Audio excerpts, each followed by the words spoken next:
Let's start with a quick test. Focus on the screen and count exactly how many times these people jump the rope. Keep your eyes locked on the action. You probably got the number right, but while your attention was entirely consumed by the rope, did you catch the person in the giant chicken suit strolling right through the background? If you missed it, your nervous system is working exactly as designed.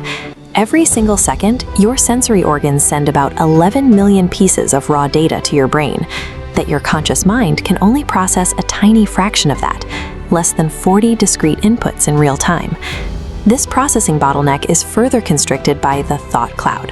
When internal analysis and wandering thoughts occupy your limited mental bandwidth, your brain has even less capacity to register the physical details right in front of you. To bypass that filter, we will walk through a specific 4-step routine used by investigators.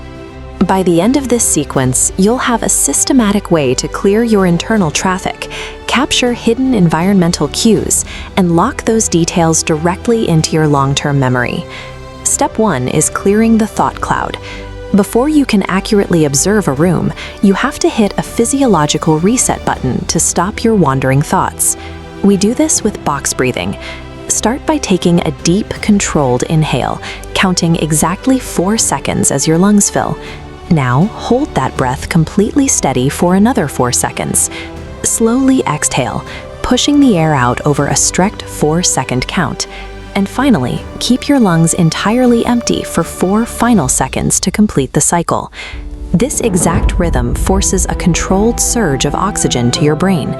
That physiological shift interrupts erratic internal narratives, snapping your attention back to the present moment. Without running this grounding technique first, your subsequent attempts to scan your environment will likely be hijacked by internal mental distractions.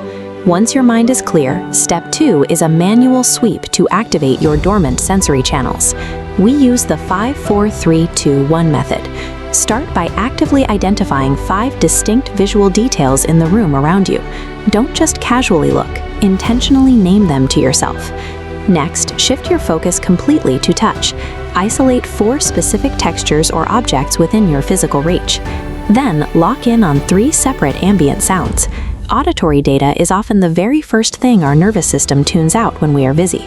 Follow that by deliberately pulling in 2 distinct scents from the air, and finally, locate 1 specific, lingering taste. This strict separation of senses protects you from cognitive errors like the McGurk effect, where dominant visual input tricks the brain into misinterpreting perfectly clear audio. Running this diagnostic prevents the brain from defaulting to autopilot, ensuring you pull a complete read of any room. Step 3 builds on that isolation to create selective focus. We train this through senseful meditation.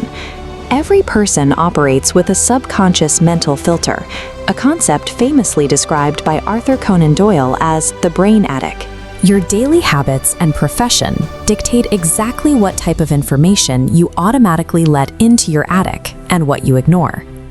To take manual control of that filter, try sitting for 2 unbroken minutes, focusing exclusively on the physical sensation of your own breathing.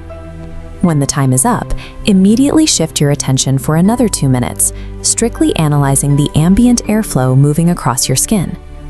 Finish by dedicating 2 final minutes entirely to feeling the exact weight and texture of the clothing you are wearing. This deliberate tuning of the mental filter allowed figures like Charles Darwin to isolate specific biological data points that others walked right past. By practicing this strict isolation, you learn to convert overwhelming environmental noise into categorized, actionable intelligence. Step 4 addresses the final hurdle. Raw observation is useless if the data evaporates a few seconds later. We solve this using the memory palace technique. To see how it works, try to memorize the short grocery list right now. Pizza, eggs, ghee, apples, and burgers. A dry, logical list will quickly fall out of your short-term memory. The human brain is wired to permanently retain highly visual, bizarre scenarios. Instead of repeating the list, picture tiny people aggressively bouncing on a giant pizza crust right in the middle of your dining room table. Then, imagine walking away into your kitchen only to get hit by a heavy downpour of raw eggs falling straight from the ceiling. As you try to escape the mess, you take a hard slip and fall on a massive, slick puddle of spilled ghee coating the floor. You pull yourself up and open the refrigerator door, only to find a row of unblinking apples resting quietly on slices of bread, staring right back at you. Finally, the front door swings open and a partner walks in, completely unbothered, carrying a tray of cold coffee and a massive stack of burgers. By mentally retracing the steps of that bizarre spatial story, you can flawlessly recall the data. Strong memory is a direct byproduct of vivid observation. You now have the complete toolkit: breathe, scan, isolate, and store. But let's run one final check on your baseline awareness. While you were watching this video, did you happen to catch my wristwatch changing 3 distinct times? Or did you notice the text on my shirt altering right in the middle of a sentence? What about the room itself? Take a close look and ask yourself if this background wall is actually the exact same one that was here when we started. If you missed those shifts, you just proved the initial point of this entire routine. Most people simply look, but very few truly observe. The ability to capture these subtle details drove the creation of the world's most enduring works of art and technical inventions. So go back, rewind the video, and hunt for those hidden continuity errors. And the second you close this app, take a deep breath and run a 5, 4, 3, 2, 1 sensory sweep of the room you're sitting in right now.